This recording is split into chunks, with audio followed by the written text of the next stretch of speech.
Good evening, everyone. Welcome to another episode of the Nick Files. I'm your host, Nick Muley. I know it's been about 2 weeks since I've done the last show, but I had to. Let's give a quick shout out. I already see shout outs are coming in. Hello, Irene. Good to see you.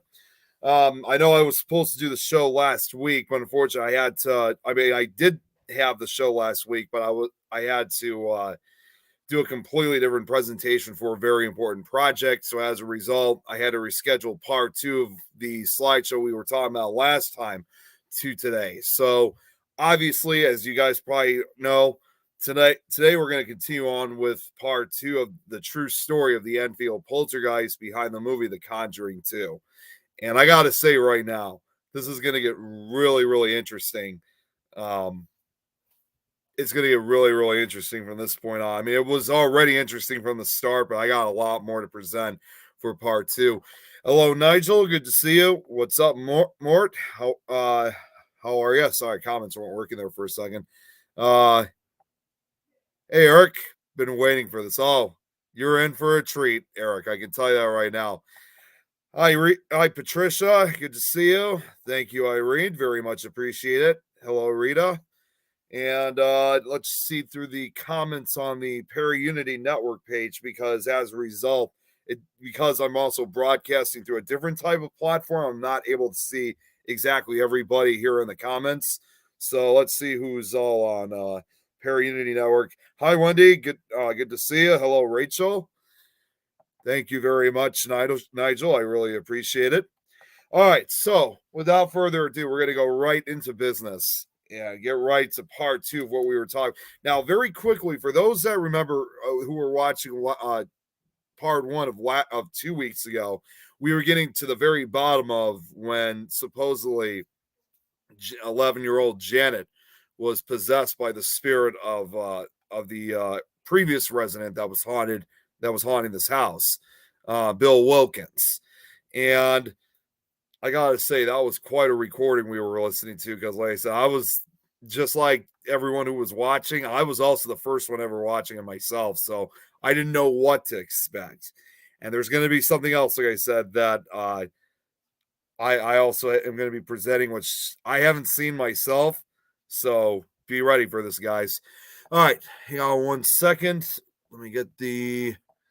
I always have to play with this game all the time doing this. So give me 1 second here.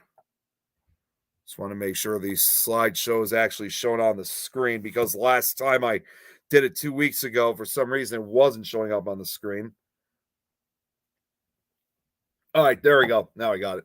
All right, now as I always say, again, traditionally, from this point on, I won't be able to really see comments. I did figure out a way I could switch back to the presentation and page, so I will be going back and forth from time to time.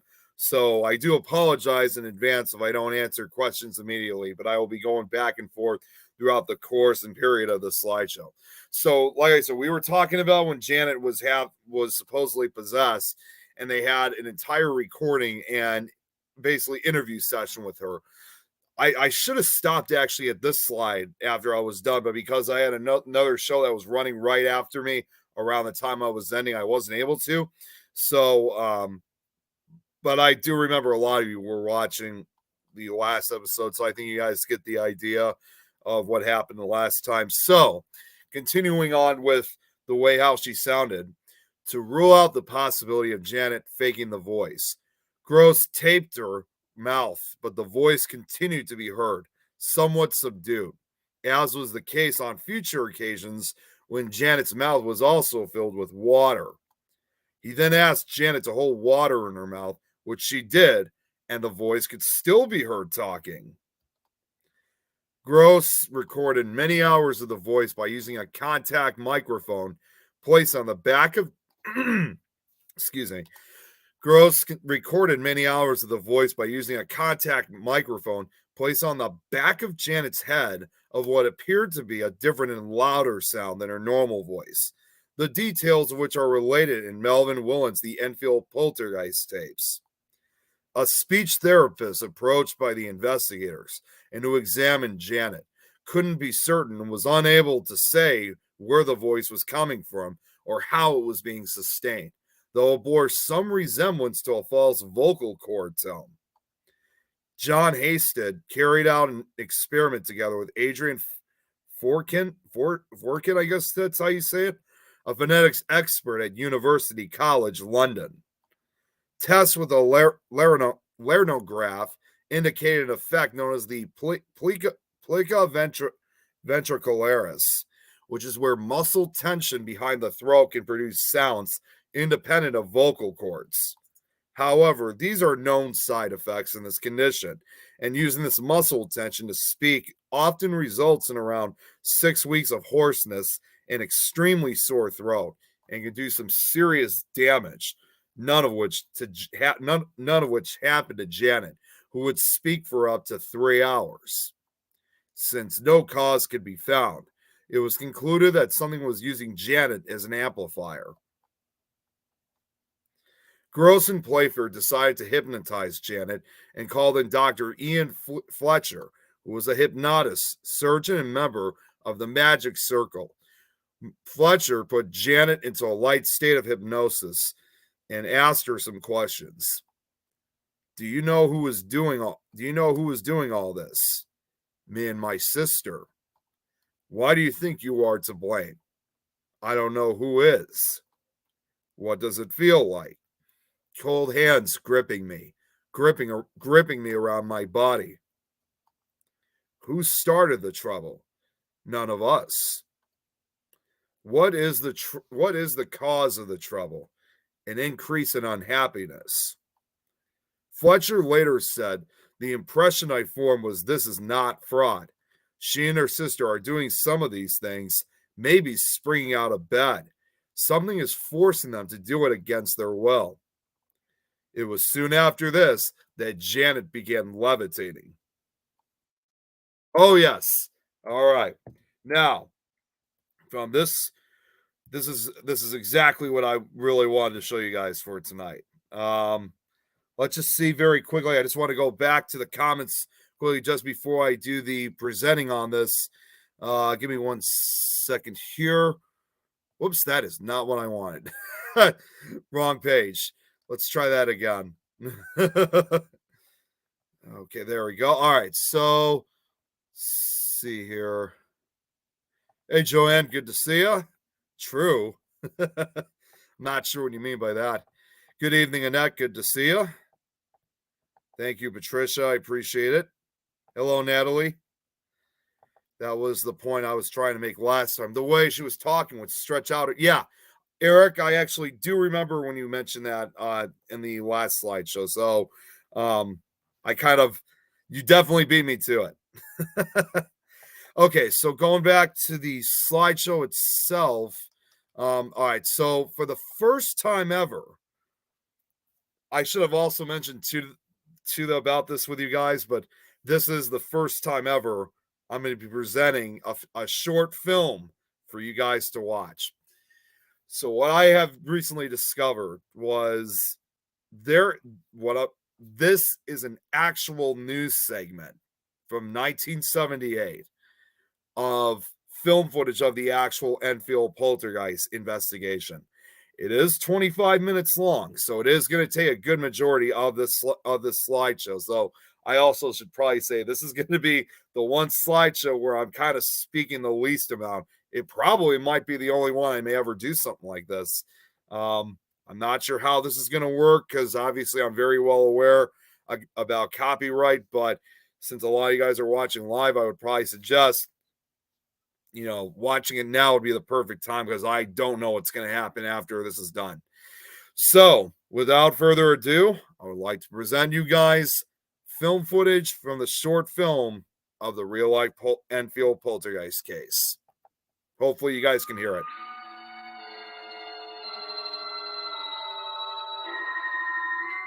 There's a house in a terraced street in Ponders End, North London, where the events of the past 2 months have baffled all who've heard about them and scared the life out of those who've been directly involved.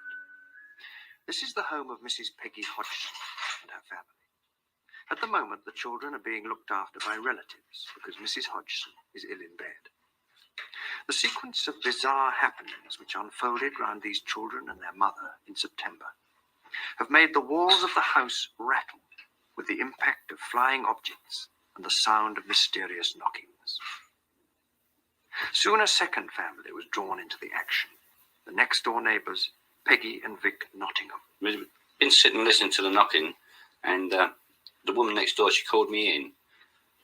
We couldn't make out what it was. I heard the knocking as I walked in the front door, but I went all over the house, checked it, checked the walls, checked everything. Just couldn't make out what it was. So in the end, I thought to myself, well, there's only one thing. I'll call the police. One of the two police officers sent to investigate made the following remarkable statement about what they heard and saw in this living room. There were 4 distinct taps on the wall, and then silence. About 2 minutes later, I heard more tapping from a different wall. The other police constable checked the walls, attic, and pipes, but could find nothing to explain the knocking. The eldest son of the family pointed to a chair next to the sofa. I then saw the chair slide across the floor. It moved approximately 3 to 4 feet and then came to rest. I checked the chair, but could find nothing to explain how it had moved. The police definitely wanted to get out of the house. How could you tell? They was as frightened as I was. And then the second night we went back in there again, and we got the same reaction again. We got this knocking. And then to see a Lego. I witnessed a box of Lego underneath the chair, but I walked into the room. As I walked into the room, the Lego began to fly. But where it was coming from, I don't know. One piece hit me on the arm. And Did it hurt? Oh, it brought a lump up. It caught me on the elbow, and it brought a lump up. And as Well, tiny little piece? One tiny little piece of Lego. Now, it's not much bigger than 3/4 inch. But it caught me on the elbow. And as I say, it brought a lump up.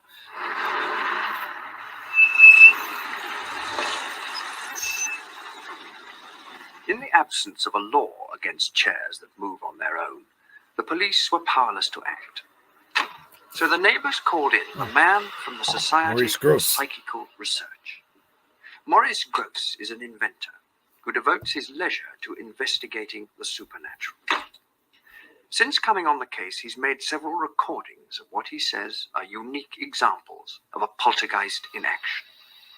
Tapes can, of course, be faked, but in this one, recorded in a bedroom after the family had gone to bed, the reactions of the Hodgson children to some very strange occurrences seem totally genuine.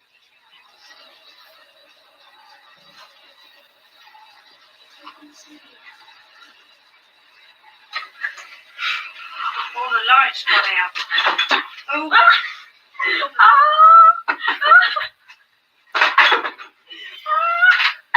Wait. Throw the lamp on the head. right way across the room and pull it out of the socket. The light plug was pulled from the socket 3 times after that. Then, after a period of watching and waiting, something even stranger happened. Who's that shaking the door? Oh. What's on there? Mum's not. Where is it? Oh! What's that? The slipper was thrown across the room and hit Oh, the door not my one. as I was holding the door. My one. The white slipper hit the door as I was holding the door. He hit me on the leg. Where's the other one? The other one's over here. What sort of a case is this in your experience? Well, I think this is probably the best case this century. In fact, as far as documentation is concerned, it may be the best case of all time. What special aspects make it so? Well, the entity itself has been very, very violent at times, and of course the witnesses and documentation have been excellent. The violent things I've seen happen are the furniture moving, the furniture being thrown upside down. In fact, one night I was standing here, there were about 11 or 12 people in the room, and I was standing talking to one of the members of the family, and I was in front of the settee, and the settee went straight up in the air and turned upside down, right in front of me, no more than a foot away from me. What particular tape stands out in your mind? But I think one particular tape that stands out in my mind is the incident where I was communicating with it quite a long while, very seriously. And then something happened which was very funny indeed. Knock. 1 for no and 2 for yes. Are you a male spirit? 1 for no and 2 for yes. 2. There's 2. You are a male spirit. Did you used to live in this house? You did. Was it more than 50 years ago? Yes. Did you die in this house? Did you pass on? You did pass on in this house. Now, why are you here? Are you unhappy? You're not unhappy. But why are you here? Is it because you want to give us a special message? No. You don't want to give us a special message. Are you having a game with me? Oh, right. Oh, crumbs. As I asked the question, are you having a game with me? It threw the cardboard box and the pillow right in my face. Well, thank you very much. That was a very good answer. And we was all just standing in the kitchen, all of us together. And then all of a sudden a pool of water come from nowhere in the middle of the floor in the kitchen. And then we heard the toilet chain pull. And there was no one at all out in the toilet. We was all in the kitchen. And the door opened in the toilet. Then the chain went. And as we walked out there, the toilet brush came from the thing what it was in, the container. And the brush just come up and settled on top of the toilet. Just like that, as if someone had just got in there, pulled the chain and then took the brush up and to wash the toilet. And the doors, and then the bathroom door opens and the kitchen table has just tipped up. And there's Janet, one of the girls, she's been just sitting on a chair and she's been thrown completely across the room. There's a child's chair, I suppose it weighs about 10 pounds, padded one with metal legs. And the child is sleeping in a single bed one side of the room, and I was sitting on a single bed the other side of the room with his chair in the middle. The child went to sleep, and all of a sudden she got a little bit restless. Well, just after that, his chair was lifted off the ground, and it was thrown about 9 foot through the air, a good 9 foot, for no reason whatsoever. No one was on the end of it. Didn't touch no one, just went a straight line down the room. And what did you do? I ran out the room again. You know, I mean, when you see these things, there's nothing on the end of them. You begin to shake.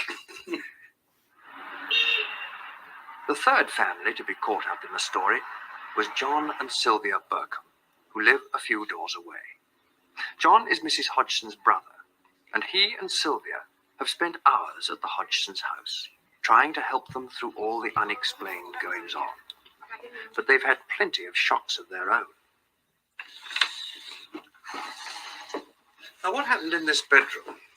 Well, I heard a noise downstairs. I come up, and there was the eldest girl on the floor.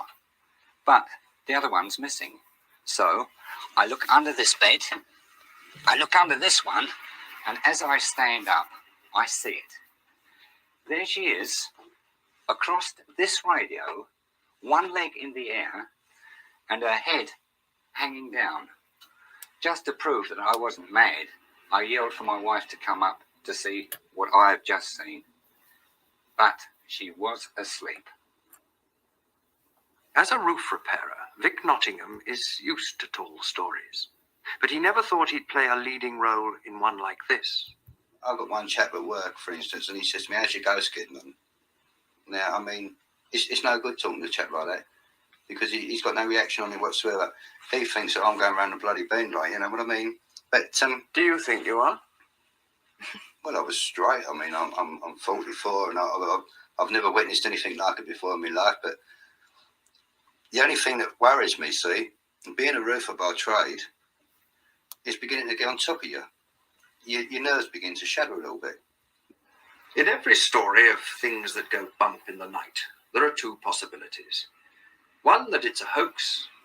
Two, that there's something going on beyond the grasp of the human mind. If this is a hoax, it means that some of the 17 people who've seen things have been playing an elaborate and twisted joke on the others. If it isn't a hoax, it means that either those 17 people have all been having hallucinations, including the police, or this is the best documented ghost story of all time. Can you tell me why you are upsetting this family? Is it because you enjoy doing it? You do enjoy doing it. But I suggest that now you've got... Now, what does that mean? Why have you done 3 knocks? Now, I ask you the question again. 2 knocks for yes, and 1 knock for no. Now, yes, that's right, you understand. Now, do you enjoy upsetting this family? You do? Well, now, will you please go away? Because I think you've had enough of your jokes. You won't go away. But I would like you to go away, because I think you've been upsetting this family long enough, and it's time you went away. Do you understand me? Please go away. Yes, you must go away. It's absolutely essential that you go away. No, you mustn't be obstinate. You must go away. Well, you must. I'm sorry, but you must stop annoying this family. You've had enough. You've had a good time. Now, please go away. All right? Please go away. I can't say any more to you now. Goodbye. Goodbye.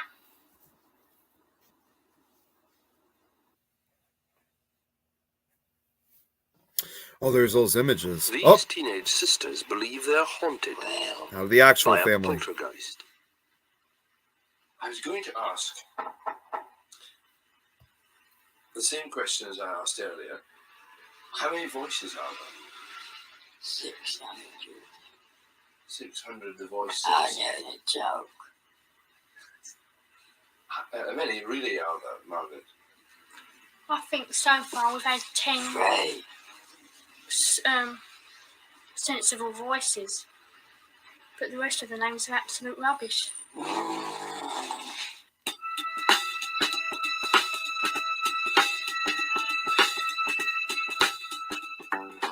11-year-old Janet Hodgson appears to be the focus of many of the strange happenings in Green Street, but they also affect her 14-year-old sister Margaret and their younger brother Billy.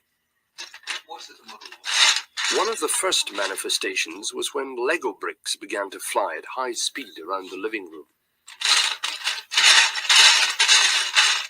How does it feel to be haunted by a poltergeist? It's not haunted. Shut Why isn't it haunted? up. I don't know. Does it frighten you, the things that happen here? Oh, well, it did first, but now I've got more used to it. I'm going to accept the things that happen. It's like covered it, Mum. My idiot Mum. Slung a bookshelf at Margaret.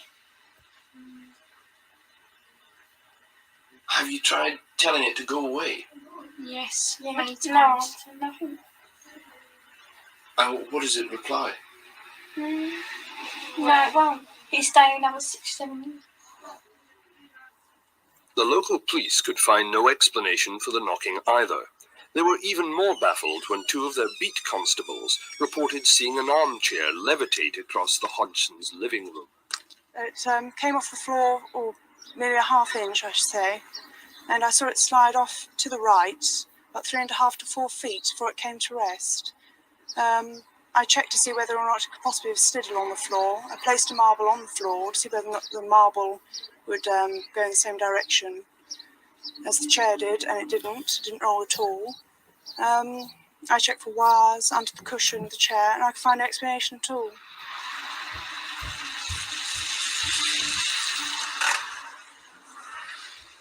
Maurice Gross is an electronics engineer and an investigator for the Society for Psychical Research. Over here was Janet, and over here in this bed here was Margaret. It was in the same bedroom a month later, with all the family present, that Maurice Gross first challenged the poltergeist to talk. And this was actually the result. You'll hear the whistling first of all, and then the barking. And here is this noise.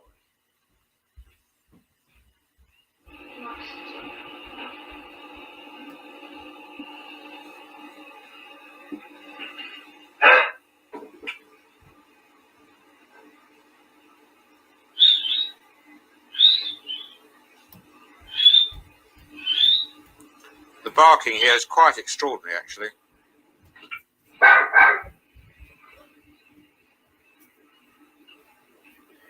We got a dog in here. I then said to it, as I said on the tape here, I then said to it, if you can whistle and bark and groan, then you can talk. And I asked it to actually say my name. Well, just a minute. Right, we'll try again. I want you to call out my name. My complete name. Maurice Gross. See if you can do that.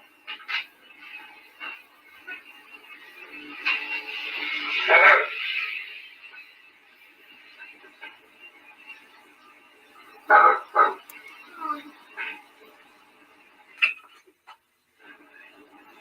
Very good. Let me hear you say my name again. Come on, let me hear you say my name.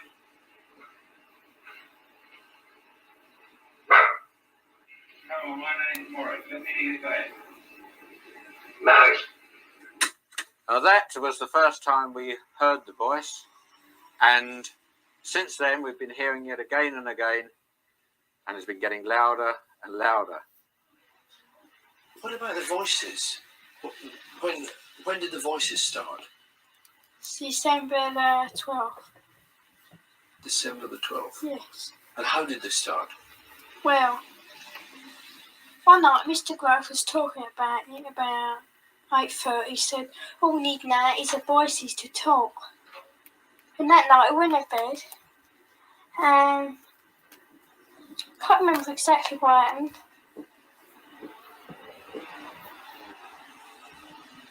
And What's that knocking? yeah, that's, I can hear it now.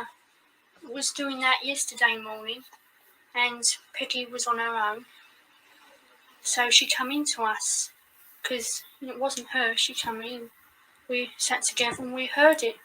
And I counted down my knocks and there was 14 altogether. And it's doing it again now.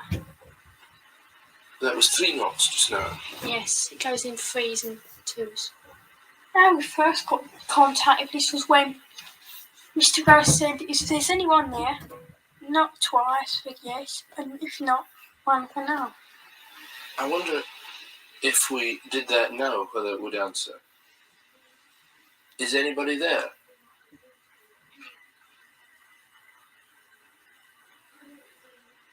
Is anybody there?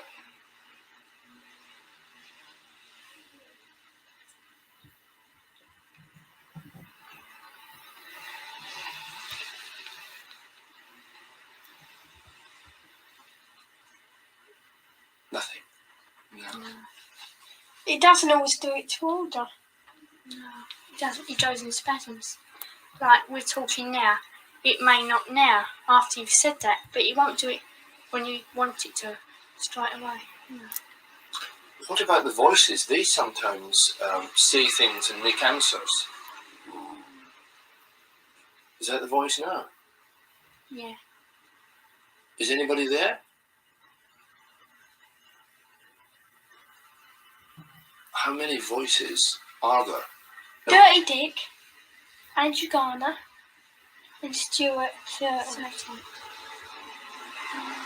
Dirty Dick, Andrew Gardner, and Stuart Thurton. Oh, has he ever spelt that for you? No. Mr. Gross asked him, but it's like distract Mr. Gross last night when he asked. Or some time ago. And Sorry. what do you think these are? Are they people or are they just voices? Could be spirits, oh, I don't know. I believe it's a ghost of a spirit speaking for us somehow. No. We don't get this at school, these voices are. Because when we're all separate, it's not so strong. Just when you come near each other. Yeah, like here, or our aunts, we're all up there together, or in Peggy's next door. And Janet's, your voice is stronger, isn't it? It seems to be the strongest. Yeah. When you hear the voice and it comes out, where does it come from? Here, in your throat? No. Where do you feel it comes from? Back of the neck. Back of the neck. And so it must be as if it's somebody else speaking there when you hear it. Yeah, behind us. And do you get the feeling when you hear the voice that there is a person there? Yes. Yeah. And do they tell you much about themselves? Not really, no. They just tend to growl and play around and sort of joke and be silly. Yeah. I wonder, do you think there's anyone there just now? Yeah, I do. Who's that?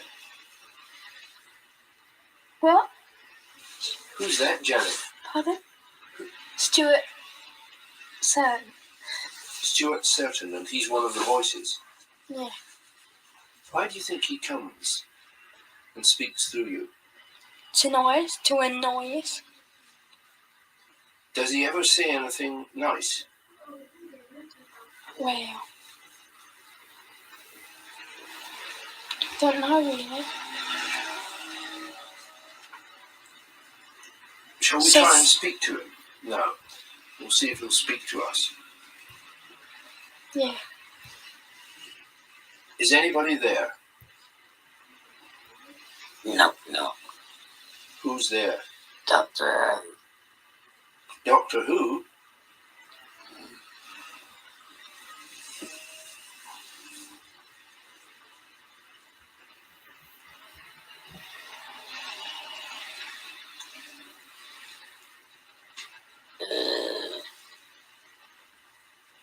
Goose Chase here. Mr. Gross, a lot of people, hearing these voices produced by the children, will simply say that they are very good ventriloquists and that this is all a hoax. How would you react to that? Certainly not. They're certainly not very good ventriloquists. We have had tests on them to see whether they can ventriloquize. They can't. To keep up this particular type of voice for any length of time without damage to the vocal cords is absolutely impossible. I mean, there must be some hoarseness attached to it. But don't forget, these children don't do this for a couple of minutes or so. They do it for lengths of periods up to 3 hours, and without any hoarseness or sore throats whatsoever. Well, perhaps, Guy, perhaps you've got something to say, son. Yeah. I'd like to know how you make this noise without bashing Janet's vocal cords to pieces. If I do it for half a minute, I get a sore throat. Joe? Guy Lyon Playfair is an author of books on the paranormal, with experience of poltergeist cases in Europe and Brazil. How do you do it, mate? God, hours. Don't you ever get a sore throat, Janet? No. Sure. Yeah. You never get pain in the back of the neck or something? No. Oh, what do you mean? I'm sorry, I'm not with you. What? I feel. Oh, you're with me now? With you? Sensation in the back of the neck. Yeah. Well, tell us about that. I don't know how to No, explain tell me about that. You get it now? Buzzing in the back of the neck. Yeah. Do you feel it vibrating as if it was sort of No, like someone what? got their hand on the back of my neck like that. Poltergeists seem to thrive on an atmosphere of tension that is partly sexual. The fact that most of the focuses are adolescents seems to contribute to the mischievous nature of the effects, leading some to suggest that the kids are faking or enjoying a laugh at the expense of the investigators. But to create all the bizarre effects that went on in this house either involves a gigantic conspiracy with the neighbors or a disruption in our laws of mind and matter.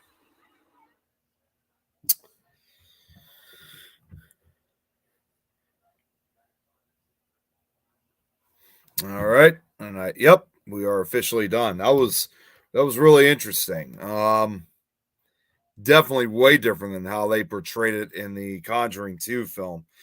Let me go back very quickly just to see everyone who commented. I know I showed them earlier. Let's see what we got. I know Eric was commenting a few times. There's still no proof that it was demonic, though. And anything angry, yes, but not demonic. I agree with you 100% on that, Eric. I honestly, I didn't think so either. With all these people, those people coming in and out, no wonder it was getting stronger, using all that extra energy. Yep. Yeah, definitely. Hello, Charles. Good to see you. What's going on, Natalie? All right, so continuing onwards then, because we still have quite a lot to go through. So on Thursday, December 15th at 11:45 a.m., Hazel Short, the local lollipop lady, had been walking towards 284 to pick up her lollipop sign, which she normally concealed under the head of the front of the house when she witnessed Janet floating around her room.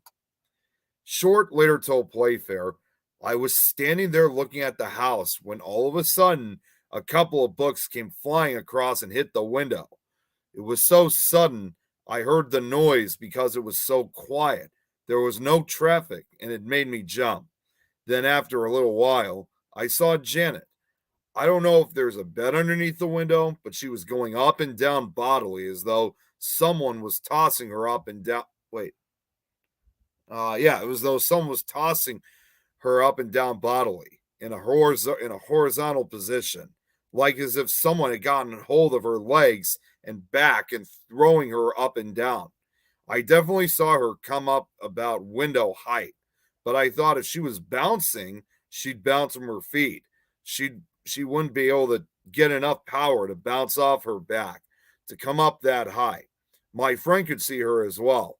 We both could see her." On Saturday, December 17th, the chair and table were once again overturned in the Hodgson's kitchen, seen here in this photograph.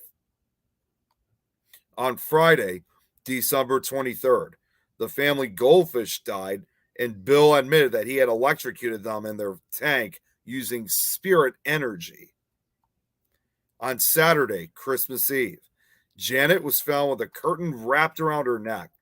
Peggy managed to untangle her, saving her from suffocating. According to Janet, the most frightening encounter was when a curtain wrapped itself around my neck next to my bed. Just basically seems to tell the same thing. On Sunday, Christmas Day, the pet parakeet was found dead in its cage. Janet later complained that a knife was following her around upstairs, and Peggy found one of the knives she had just put away on the stairs. Janet later said, "I was used and abused. There was levitation, and there was voices, and then there was the curtain wrapped itself around my neck." Okay, this is what I think it was supposed to say. Curtain that wrapped itself around my neck, which was quite life-threatening for me, and brought it home to me that this could kill you. Early in January 1978, Margaret started to speak in a similar harsh voice, but without the same intensity or duration as Janet's. On Sunday, January 15th, which was Peggy's birthday, writing in fecal matter that appeared,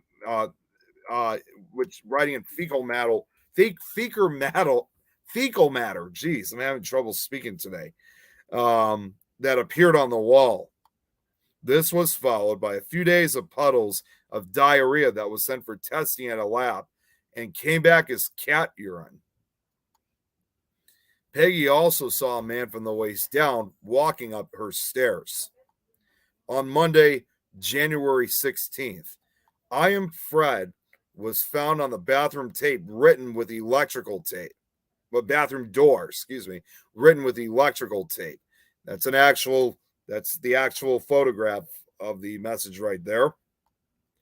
Many people witnessed paranormal events, as I mentioned last time, witnessed paranormal events over the 18 months of the poltergeist activity, but numerous experiments had confirmed that eyewitness testimony can be unreliable, as observers often see what they expect to see. Dingwall, Goldney, and Hall, who worked on the Borley Rectory case in 1956, argued that the influence of suggestion played a large part of what people saw or heard. Once in the mind of the affected, belief can be strengthened and simple events misinterpreted in order to fit them into the desired pattern. This is confirmation bias, which is the tendency to interpret new evidence as confirmation of existing beliefs or theories. Confirmation bias alongside poor memory and consensus reporting mean that strong evidence is needed alongside witness testimony. Throughout the 18-month period, a number of additional paranormal researchers visited the house, including famed demonologist Ed and Lorraine Warren, who in 1978 only stayed for a few days. So I think it's probably worth saying at this point that in spite of what the Conjuring 2 shows, it showed that the Warrens played a huge role in it, when in reality, that wasn't the case. As like I just said, they actually were only there for a few days, and the details following them with Enfield is actually kind of rather vague and limited. There's just not very much information I was able to find. Even when I was searching for the info on them, I couldn't really find too much about them. And this is one of the very few photographs. In fact, I think this was the only photograph I ever saw of, in this case, Lorraine with the family. Though the Conjuring 2 takes liberties with time and the extent to which the Warrens were involved with the case, they publicly stated that they were convinced that the supernatural were responsible for the strange happenings inside the house. Those who deal with the supernatural day in and day out know the phenomena are there. There's no doubt about it, Ed said, according to Fangoria. Playfair claimed that the Warrens did not truly investigate the case and expressed frustration with the movie, which dramatizes the Enfield case and, according to Playfair, greatly exaggerates the Warrens' involvement. Despite his involvement in the case, Playfair does not feature as a character in the film. A variety of other methods of investigation were undertaken by a number of people between August 1977 and October 1978. On Tuesday, May 16th, the SPR formed and set up a committee to examine and carry out their own investigation. The investigation by Gross and Playfair, consisting of Mary Rose Barrington, Hugh Pincott, Peter Halson, and John Stiles. For some reason, I could not find any of the other pictures of the other team members except for John. Why exactly, I have no clue, but this is the only photo I was able to find of one of them. They carefully interviewed many of the witnesses, considered much of the testimony to be clear and convincing. They also sought expertise from Charles Moses, an experienced investigator from the Southern California Society for Psychical Research, I don't know why that's showing up, an experienced investigator. I'll have to fix that later. The committee concluded that there was good evidence for paranormal phenomena described by the credible informants and various witnesses, though judgment was reserved on incidents that could not have been clearly observed or where witnesses were found to not be entirely convincing. They were wary of attributing a paranormal origin to Janet's other voice. However, they were reluctant to give credibility to the voice of Bill Watkins. That's supposed to be Bill Wilkins. Mary Rose Barrington felt personally satisfied that paranormal events took place at Enfield and considered the tearing away of the fireplace an item of poltergeistery of the first order. On Tuesday, July 25th, the family sent Janet to the Maudsley Hospital, which is a psychiatric hospital in South London, and the incidents died down, even though the family still saw apparitions. Jamie underwent extensive physical and psychological assessment at the Institute of Neuropsychiatry under Dr. Peter Fenwick, and nothing was found to be wrong with her, including brain damage or epilepsy. Janet returned on Friday, September 1st, after being away for nearly 6 weeks, and within an hour saw the apparition of a little boy. That's new. Okay. On Monday, October 2nd, they called in another medium, a Dutch healer and clairvoyant by the name Dono Jim. I can't even say that last name. I can clearly see that's Dutch. I can't even say that right. Jmeg Mailing, I guess. I don't know. I really don't know how to pronounce it. Who came to the house and traveled along the astral plane. He was certain that a 24-year-old woman was involved in the case. As already noted previously, Maurice Gross had a daughter, also named Janet, who died in a crash aged 24, and it was this that had led him to become a member of the SPR.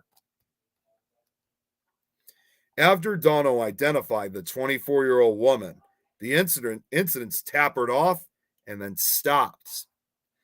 The story was regularly covered in the Daily Mirror newspaper until reports came to an end in 1979, while the experts couldn't agree on a logical explanation. See, I've always heard, and I know I did a similar case like this a couple months back, but it's pretty typical on many occasions where you have a whole bunch of poltergeist activity that will erupt within a span of several months, maybe even a year or two. And after a period of this, it all vanishes completely. And that's pretty common with what you see with a lot of these poltergeist cases, as it starts off, relatively unusual. The family usually is taken by, obviously taken by surprise. They can't really explain a lot of what's going on. And of course, they try to debunk it. But then eventually they're no longer able to. So it's typical for them to experience such activity like this for several months, up to a year or two, before it eventually all comes to an end. Almost like just as quickly as it started, it just ended very quickly. And after that, they didn't really have any more experiences afterwards. Now, I should probably say on a more cinematic kind of case, believe it or not, Steven Spielberg's Poltergeist was based on a documented haunting in England, presumably Enfield, according to the film's scriptwriter Dan Aykroyd, which I didn't know that he was the scriptwriter for it. So that's something new that I've learned about this movie.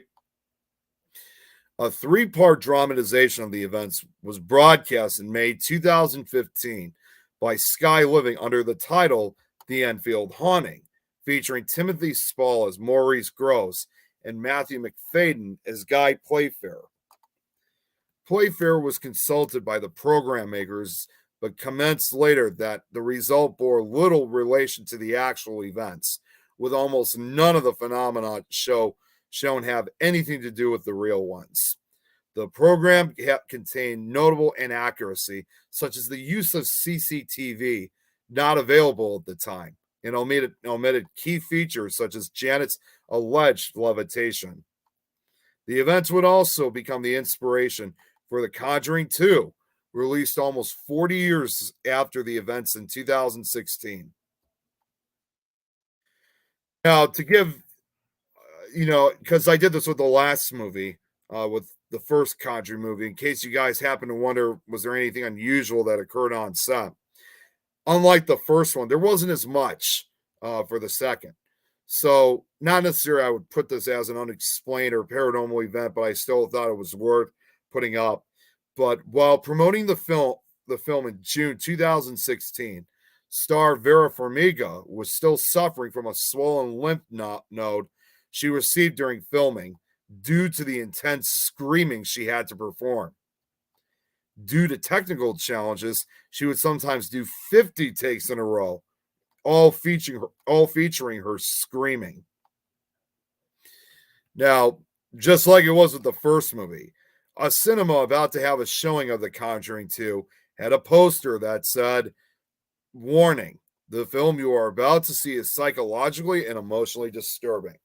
People who have attended early screenings of the film have complained about many unusual circumstances that they have experienced after seeing the film. And to support the theory added on the poster was, due to our concern for your well-being, we have invited Father Perez to be here. He will be available after the film to provide spiritual support and or conduct a personal blessing should you feel the need. Please do not hesitate to seek help. Ask a representative where you can sign up for a session with our priest. I like how it says here in the actual poster saying, do not watch it alone. Now, getting to some of the skeptical sides. Just before we get to the skeptical side of things, let's see. Okay, there hasn't been any new comments lately, so okay, we're good then. All right, so the story became a sensation, drawing in experts and skeptics from around the world. Of course, many cast their doubts on the events, claiming the children were behind the elaborate hoax and were faking their demonic symptoms from the start. And the debate around the Enfield case continues today. Two SBR experts adamantly questioned Janet's gruff voice and later caught the children bending spoons themselves. Even Playfair observed in his case notes that Wilkins generally refused to speak unless the girls were alone in the room with the door closed, and that the Hodgson children were motivated to add to the activity with some tricks of their own. Playfair wrote that when Janet knew cameras were on, nothing seemed to happen. But Gross and Playfair were believers. As for the Warrens, they did, as like I said before, they did really come from the U.S. to Enfield in 1978, a little after the case had died down. I was never involved in that. They banged on the door a year later and got whatever they wanted, says Bentz dismissively. They were true believers. Now, you couldn't record the dangerous, threatening atmosphere inside that little house, the late Ed Warren recounted, but you could film the levitations and teleportations and dematerializations of people and objects that were happening there, not to mention the many hundreds of hours of tape recordings made of these spirits' voices speaking out loud in the rooms. The family, okay. Yeah, I was going to say, I wonder why pictures are not showing up. Now they're starting to. The family direct neighbors believed the phenomenon to be real. Those who knew Peggy Hodgson had no doubts about her personal integrity. However, some potentially credible witnesses disputed the veracity of the phenomenon, often after just a few visits and in some cases without having visited at all. Media coverage was typically trivial and sensationalist with headlines such as "Terror for Family" and "Spook Riddle," such as these newspaper articles I'm showing. Ghost hunters clash over mystery of spook or spoof kids. And Phantom Fred is a force to fear, accompanied by a ghostly image of Playfair. Yeah, here's actually some of the larger newspaper articles that were involved in the case. I'll leave it up for a minute so you guys can check it out for yourselves. I know it's a little bit hard to read, but in case you guys can read it, I'll leave it up for just a minute. And wasn't there... Oh, wait, yeah, there's one more. Okay, there was one more. I was trying to think, wasn't there one right in the between the middle of it? And yeah, I was right. Let's check as far as comments go. Check on the Paraunity Network.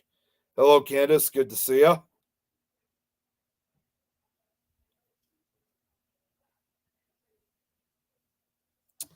Okay. All right. So, moving forward.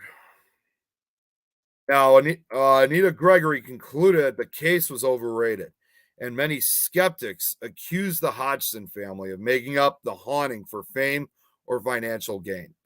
At different points, the investigators caught. Oh, wait, I already said that. Yeah. The investigators caught the girls bending spoons themselves and banging on ceilings with broom handles, like in the movie. Catching the girls in the act seemed to be enough for Gregory and others to close the case. Gregory alleged that John Burcombe told her that Janet taught herself the trick of talking in a deep voice and that she enjoyed keeping strangers hopping about. Gregory also stated that Peggy Nottingham had told her what was going on now was pure nonsense, and it was kept going by the investigators. After rejoinders from Gross, Gregory repeated her suspicion regarding the paranormality of the girls' voices and her belief that Playfair's book was far too sketchy, unsystematic, imprecise, ambiguous, and confusing to be seen as a contribution to research. In a later response to Gregory, Gross defended himself against her criticisms and pointed out that she had conceded the case included some good evidence and testimony, being answered in turn by Gregory with more criticisms, including a complaint about the lack of evidential video footage. That's the thing too, is I remember in the second in the Conjuring 2 that there was video footage that they were showing of supposedly Janet causing some of the things to occur, but as of now, at least as far as I'm concerned, there is no if it was truly filmed, I have not found any evidence whatsoever of that video footage. Either it's very heavily unavailable, or it may have never been filmed at all. So something tells me here, though, that it probably was never really videotaped. Melvin Harris, an author of debunking books, analyzed the photographs in This House is Haunted, concluding that they showed the girls indulging in spirited hijinks and forcefully denying that they could be held to represent paranormal events. Oh, whoops, I forgot to put one other picture up. That was my mistake. In reply, Playfair defended the photographs as follows. On the current twisting sequence suggests that the curtains has simply been hit by the bedclothes and knocked off the window ledge. He does not explain how the curtain that then moves into the room, as it can plainly be seen to do in the first picture, instead of towards the window, as one might expect. Nor does he explain how it moves to the right, the opposite direction to that of the bedclothes, and then twists into a tight spiral. Oh, see, it's been a while since I've seen the slideshow, but I will point out this. That is a photo of Peggy. Excuse me, not Peggy. Geez, I'm losing. It's been a long day for me today. It's yeah, no, wait, I'm right. Yeah, that is a photo of her showing the bed sheet. Excuse me, the window curtain that supposedly strangled Janet. In the pillow sequence, he does not explain how the top pillow doubles up in midair and changes direction, which it clearly does. Had both pillows been thrown with one hand by Rose, they would presumably have followed the same trajectory and landed together, which they do not.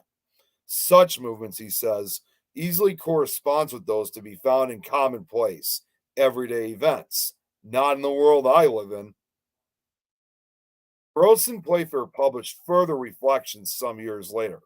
Here they drew attention to the large number of written and spoken testimonies from witnesses. They described in detail the constant and anomalous problems that they and professionals had experienced with sound and video recording equipment when trying to capture evidence. They bewailed the lack of balance shown in some sections of the media, denouncing the many inaccuracies, distortions, half-truths, and blatant lies about the Enfield case that have found their way over the years into print or radio and TV programs. Some journalists, they revealed, had tried unsuccessfully to bribe a next door neighbor. Excuse me, yeah, I got that wrong. That was my fault. I said about Peggy, that was my fault. They reveal had tried unsuccessfully to bribe a next door neighbor, Mrs. Nottingham, with £1,000 if she would state that the events were all a pack of lies. She and her family subsequently made signed statements repudiating allegations of faking. Oh, that was a quick slide. Although Playfair maintained the haunting was genuine and wrote in his later book, "This House is Haunted, the True Story of a Poltergeist," that an entity was to blame for the Enfield disturbances, he often doubted the children's veracity and wondered if they were playing tricks and exaggerating. Gross and Playfair concluded that Margaret and Janet had sometimes tried to trick them, but insisted these occasions were very few, that they were quickly discovered, and that the girls then admitted their deceit.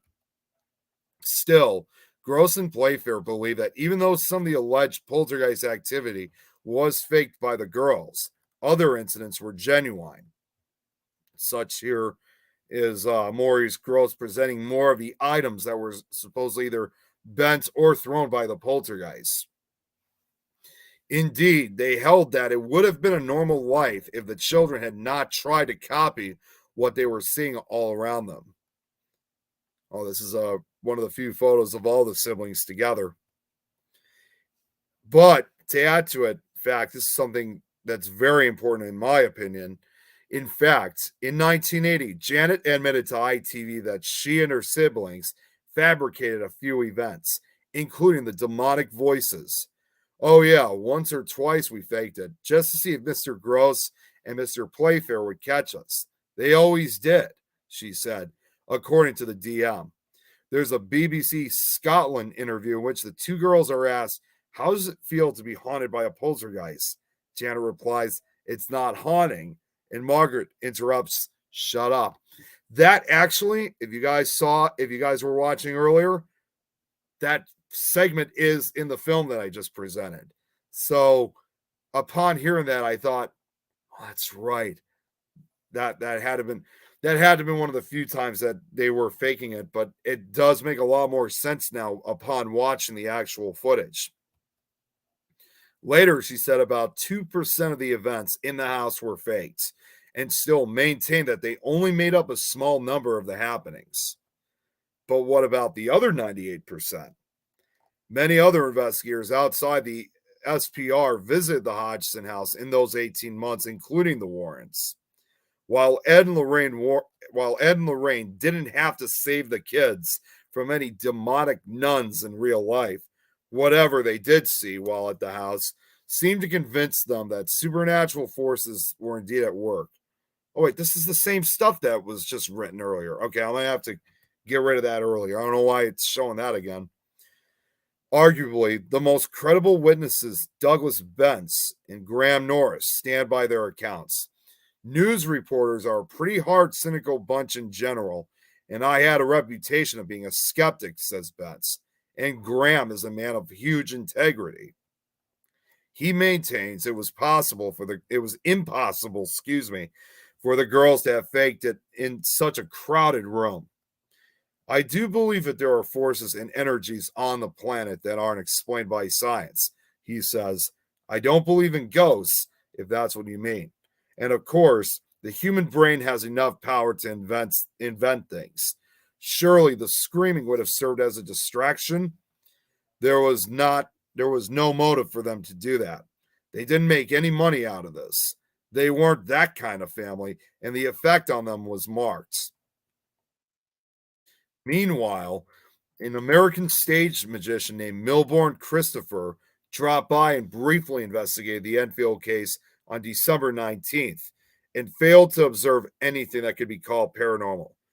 After having had used his illusionist skills in his interactions with Janet and ultimately claiming possible trickery on her part, a hidden tape recorder that Milbourne didn't know about that was recording their interactions together tell us differently. Both Guy Lee and Playfair forgot to space this all out, so normally I don't really have it this much together like this. Both Guy Leon Playfair and Maurice Gross came away with the idea that visitors to Enfield would find what they wanted to find. If someone is skeptical and seeks out trickery, they will find it. And the opposite often holds true likewise. Milbourne was dismayed by what he felt was suspicious activity on the part of Janet, later concluding that the poltergeist was nothing more than the antics of a little girl who wanted to cause trouble and who was very, very clever. Ray Allen, a ventriloquist, visited the house and concluded Janet was playing trick with Bill's voice because she enjoyed the attention. He felt that the voice was being produced via the diaphragm, but this was disputed by Gross and Playfair. Gross was so convinced of the paranormal origin of the effect that he offered £500, later £1,000, to a nominated charity if any child could replicate the voice under the terms he specified. Nobody took his offer. He was further encouraged in his conviction that the voice had an unknown source when reading of similar historical cases from people suffering possession. For example, excuse me, at the moment when the countenance alters, a more or less changed voice issues from the mouth of the person in the fit. The top register of the voice is displaced. The feminine voice is transformed into a bass one. There have been more recent reports of a similar phenomenon, which I do have an example of. In 2012, Professor Richard E. Gallagher, of New York Medical College, reported the case of a woman referred to as Julia, who sometimes spontaneously entered a trance state and uttered obscenities in voices completely different from her own. In 2014, another example right here. Forgot to, again, space this one out. Excuse me. Police in Indiana in the U.S. investigated a case where the children of LaToya Ammons displayed what she took to be signs of demonic possession, such as speaking in unnaturally deep voices. I already know what this case is, honestly, now that I think about it. And arguably, the most credible witnesses, Benson Norris, stand by their accounts. See, it's showing some of the same information again. I don't know why it's doing that. But for those of you that aren't familiar with the name of LaToya Ammons, I know it's been the subject of controversy, but she was the only, when we're talking about an area in Indiana, we're talking about, and it's only about an hour away from me, we're talking about a town called Gary, Indiana, and LaToya Ammons was the owner of the demon of the demon house, which is still to this day still under the subject of debate if it really was actually possessed. See, this is some of the same. I don't know how I put all the same information in, so that wasn't supposed to happen. Skeptic Joe Nickel of the Committee for the Scientific Investigation of Claims of the Paranormal, CSI-COP, examined the findings of paranormal investigators and criticized them for being overly credulous. When a supposedly disembodied demonic voice was heard, Playfair noted that, as always, Janet's lips hardly seemed to be moving. He states that a remote-controlled still camera, the photographer was not present in the room with the girls, time to take a picture every 15 seconds was shown by investigator Melvin Harris to reveal pranking by the girls. He argues that a photo allegedly depicting Janet levitating actually shows her bouncing off the bed as if it were a trampoline. Harris called the photos examples of common gymnastics and said it's worth remembering that Janet was a school sports champion. Nickel pointed out that a tape recorder malfunction that Gross attributed to supernatural activity, in which SPR President David Fontana described with an occurrence which appeared to defy the laws of mechanics, was a peculiar threading jam occurring with older model reel-to-reel tape recorders.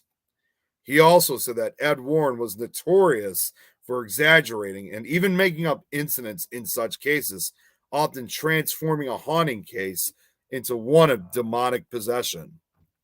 In 2015, Deborah High commented that there was no solid evidence for the Enfield poltergeist. The first thing to note is that the occurrences didn't happen under controlled circumstances. People frequently see what they expect to see, their senses being organized and shaped by their prior experiences and beliefs. Skeptics have argued that the alleged poltergeist voice, once again, that would originated from Janet, was produced by false vocal cords above the larynx and the phraseology and vocabulary of a child. In a television interview this is showing some of the same stuff again. Yeah, it says Janet was observed to gain attention by waving her hand and putting her hand in front of her mouth while a claimed disembodied voice was heard. I don't know how I missed these. I don't know how I missed this. Okay, but moving forward, again, like I said, a lot of this will be fixed later on in case I ever want to do this one again. As a magician experienced in the dynamics of trickery, Nickel examined Playfair's account as well as contemporary press clippings. He noted that the supposed poltergeist tended to only act when it was not being watched, and concluded that the incidents were best explained as children's pranks. Although Gross made tape recordings of Janet and believed no trickery was involved, the magician Bob Cody said, "He made some of the recordings available to me, and having listened to them very carefully, I came to the conclusion that there was nothing in what I had heard that was beyond the capabilities of an imaginative teenager." All of the recordings have, now in case, if you guys want to know where all the recordings are, all the recordings have been cataloged and digitalized by the Society for Psychical Research, and a book for their content was produced by Dr. Melvin William in 2019, which is called The Enfield Poltergeist Capes. It's actually a book I'm kind of interested in eventually purchasing, and be nice to figure out where I could find the recordings themselves so I could hear all the recordings.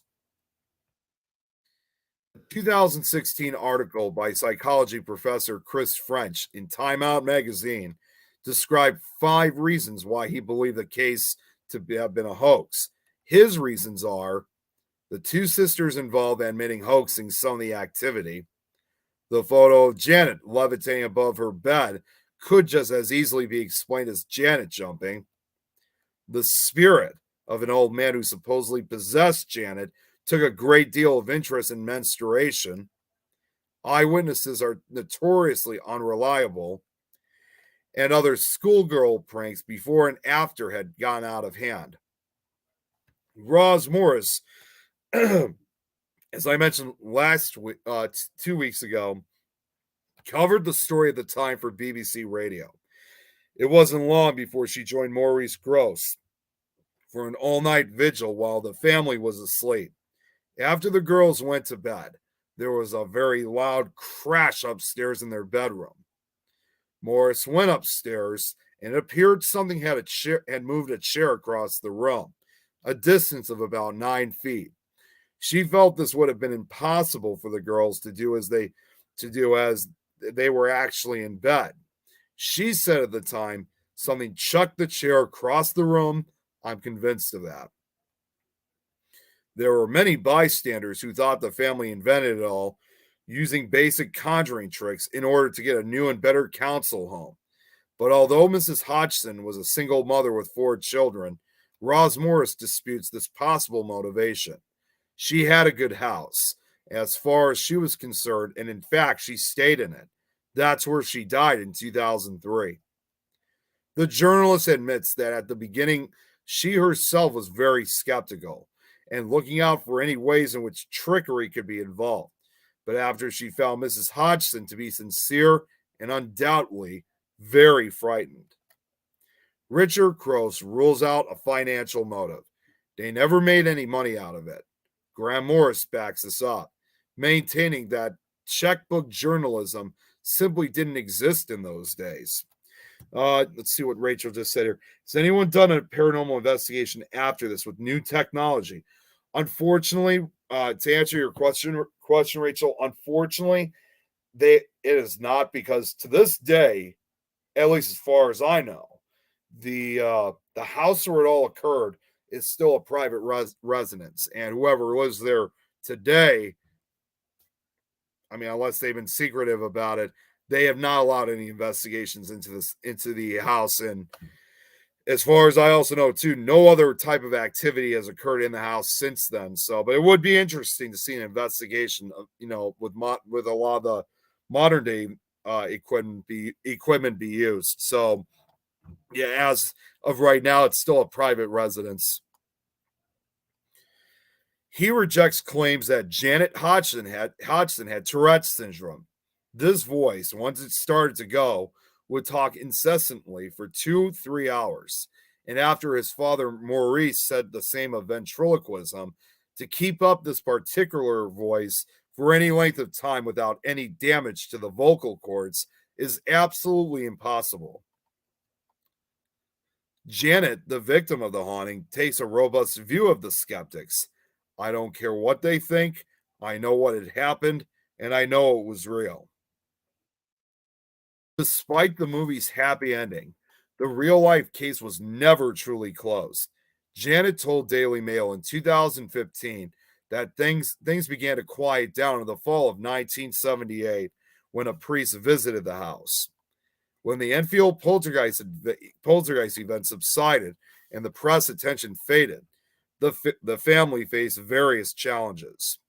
Years later, Janet called the events she lived through in that house traumatic, revealing that she had a short spell at a psychiatric hospital and that she and her siblings were severely bullied at school, where her classmates called her Ghost Girl and freaks from the ghost house.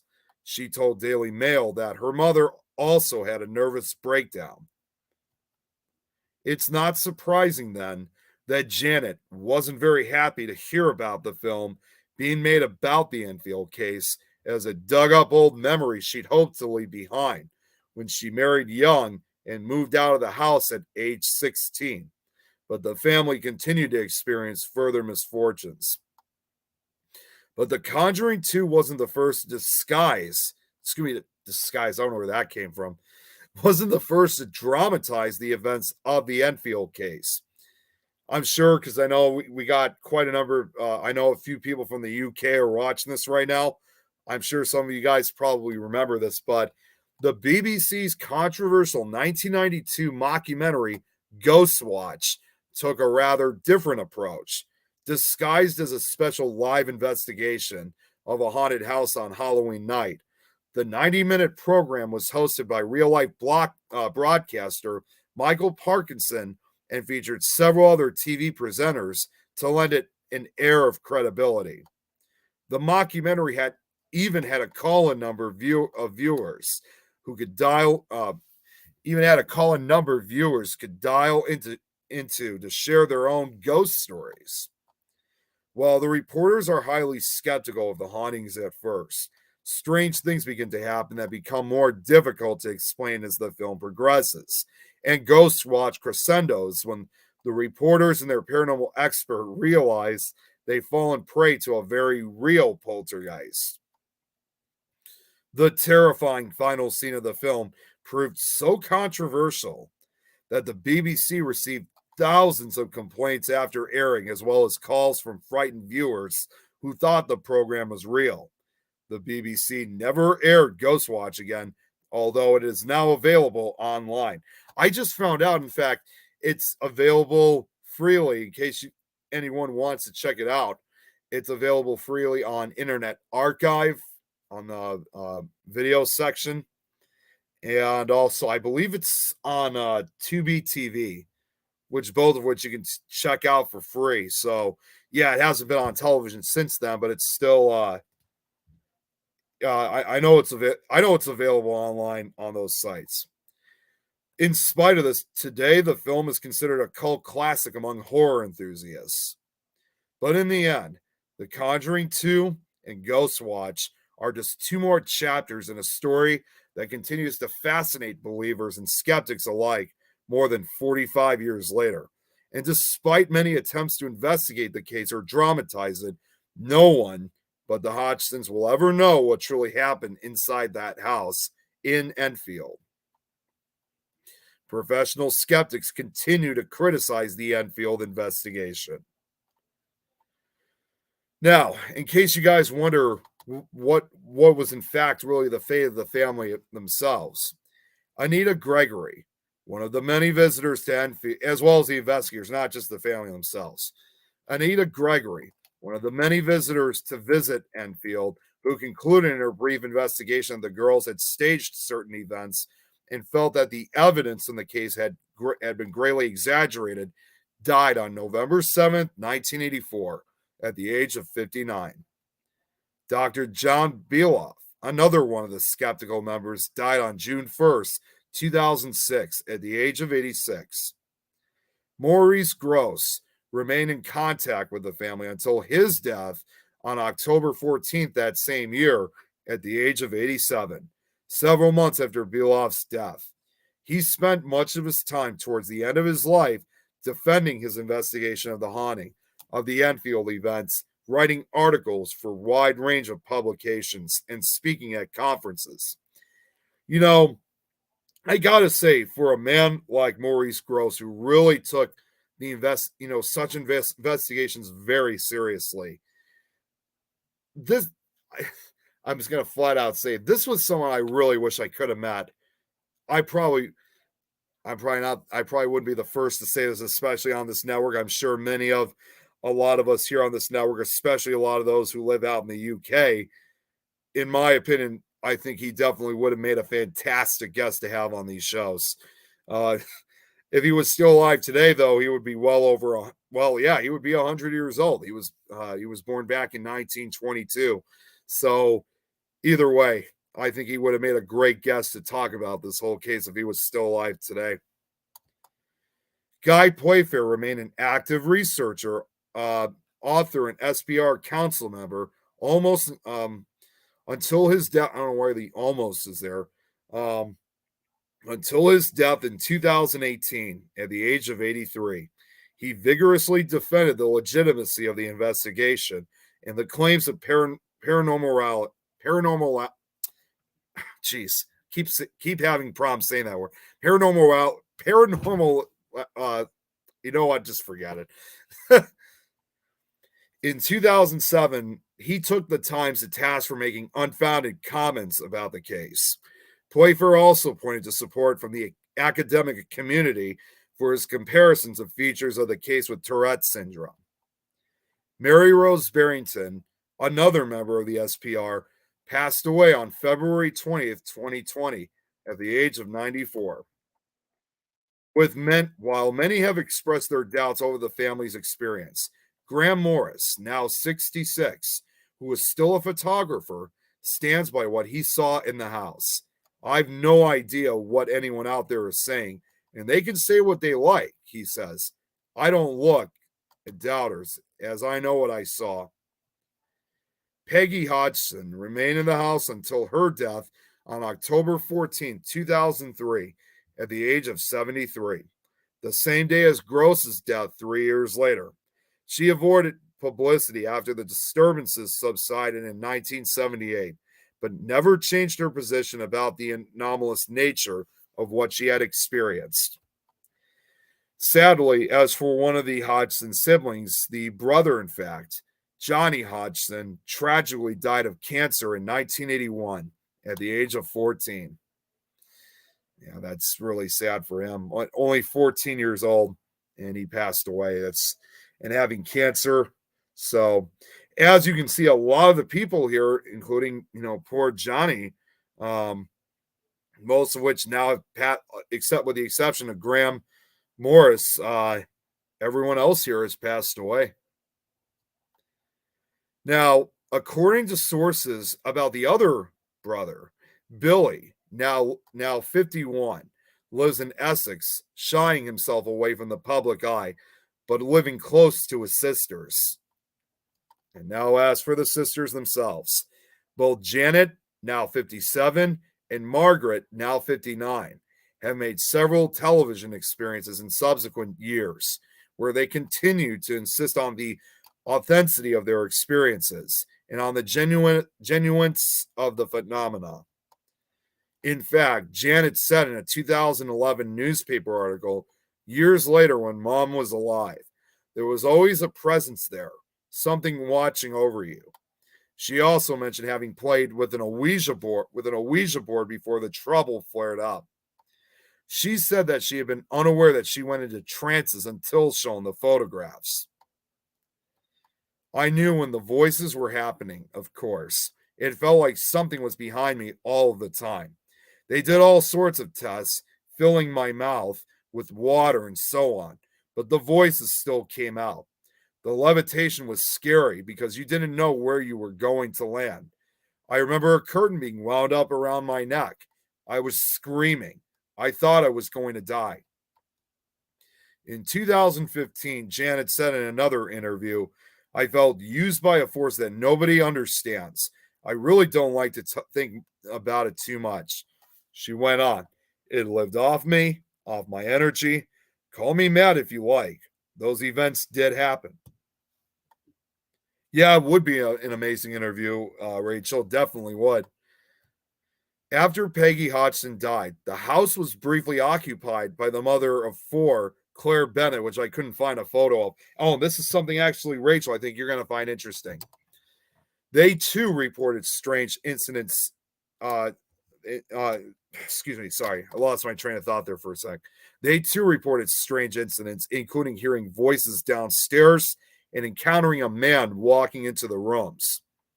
Claire stated, I didn't see anything, but I felt uncomfortable. There was definitely some kind of presence in the house. I always felt like someone was looking at me.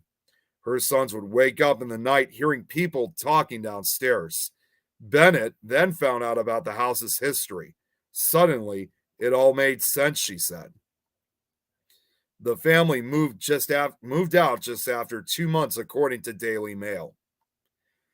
The family's claims of something paranormal being present in the house lasted all the way up until Peggy's death, at which time Janet's brother, Billy, moved out of the house and remained largely indifferent to the events. Janet, sadly, believe it or not, I'm sure a lot of you guys don't know this, she also lost a child herself, a son who died in his sleep in 2002 at the age of 18. She says that she didn't want to resurrect the painful memories of the Enfield poltergeist events when her mother was alive, but that she is now ready to tell her story. As far as the Enfield house today, as well as for Janet and Margaret, 45 years later, Janet and Margaret say that while they've managed to move on from the traumatic time in their life, the haunting, it stays with you every step of the way, Margaret told People. It's just like a death, really. It gets a little bit easier as time goes on, but the fear and memories of it and what happened never leaves you. And that is officially it. So let me just go back to the comments really quickly because I know I got to get off of here. All right, what's going on, Jeremy? Good to see you. Let's see Eric's like, that's the whole problem with faking some of it. How are you supposed to believe any of it? You're absolutely correct on that, Eric, because when you combine faking and real paranormal activity, not only does that make it harder for people to believe, but more importantly, it makes it even more difficult to even think if it's really a haunted house case. Yep, and see, Eric just put it out. Thanks, Eric. Yeah, it is. The house is private. The people that own it has not had any type of activity. Jill, you're late. Great present. Yeah, thank you. I really appreciate that. All right, well, this is just before we get off here, and I know I often do this a lot. It's been a while, actually, since I've done this. Before we get off, I think it's important that I show a quick movie trailer because I did this for the first one. I'm actually getting up right now. Just give me 1 second here. Sorry, I was in such a hurry earlier today that I didn't really get all the links up. But just before we get off, I'm going to share the screen because I think it's worth showing the trailer for Conjuring 2. So give me just 1 second here. And oh, wait a minute, I can't do it this way. Okay. All right. And then once after this, I got to get off here. All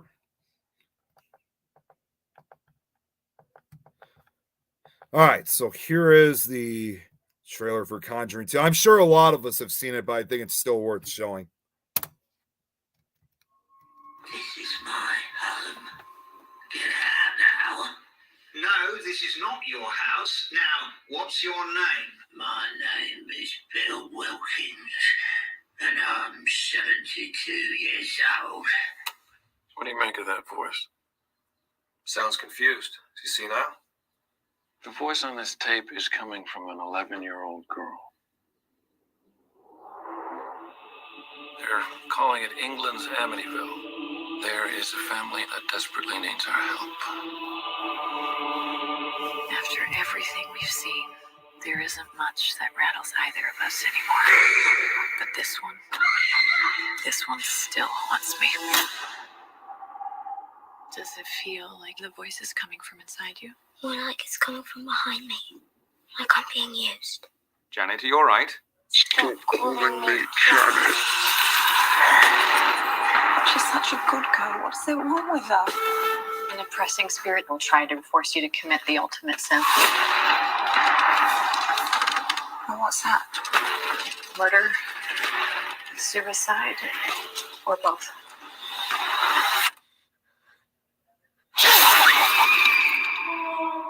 You believe us, don't you? Sensing a presence? I'm not sensing anything. All I can sense is their own fear.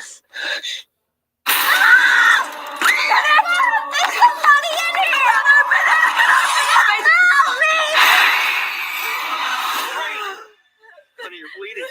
What is happening? I had a premonition of your death.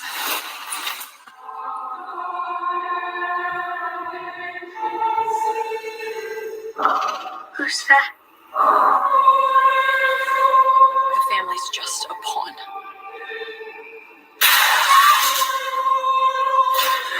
Something inhuman wants to kill you. If we keep doing this, you're going to die.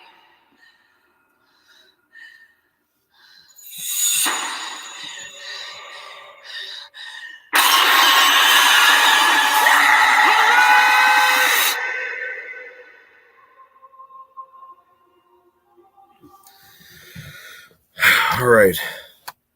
Yeah, I mean, it's nothing compared to like the actual event itself, but it's still a good film. Eric, let's see here. Yeah, they really did. They really did.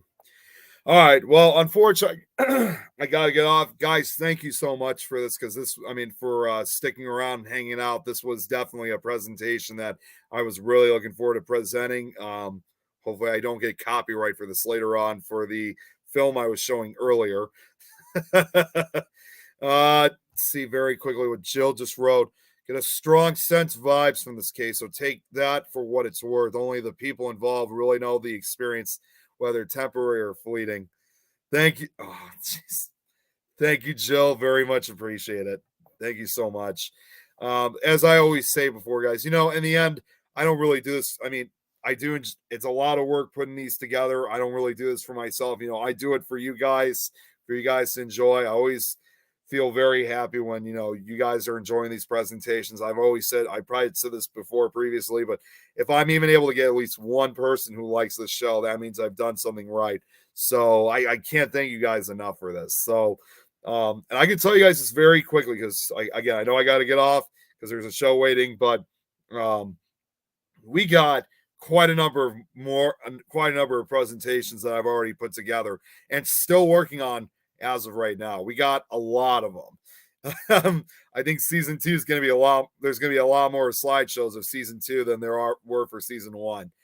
If I'm correct on this whole thing, the way how I see it, these slideshows probably going to last all the way up to the end of the summer. So there's going to be a lot more coming. So this is like kind of just the beginning. So I can assure all of you that with more slideshows coming up and what I'm going to be presenting. I mean, I'm kind of already thinking about it now, but when I have these with new shows coming up, I'm going to say that's when I think a lot of us are going to get excited. Okay. So for next week's show, we're going to follow one more case that's obviously, in the Conjuring universe. And I think it's very important considering that I've covered two of these cases that are involved in the Conjuring. I think it's important that we should focus on the shocking true story behind, with the shocking true story of Annabelle, the doll. I already got the slideshow completed for it, so it's all ready to go. So that's what we'll be focusing on for next week's episode. So first episode featuring a haunted doll. So it should be very, very interesting. Although surprisingly, it's not a very long story as it's sometimes portrayed involving this doll. So I don't know if I'm going to see a part 2 coming out of it, but we'll see. We'll see. Natalie, thank you so much. Definitely. I always appreciate it, guys, but unfortunately I got to get off here. I'll be on tomorrow night for Supernatural Talk, and it'll be just as good of a show. So thank you all so much. Again, I always appreciate it. Now I'm getting it. Now I got something in my eye, so I got to get off here now. Thank you guys so much again. And I'll see some of you guys tomorrow night for Supernatural Talk. But as usual, if you want to wait till next episode of Nick Files, then I guess I'll see some of you guys next week. You guys all have a great night.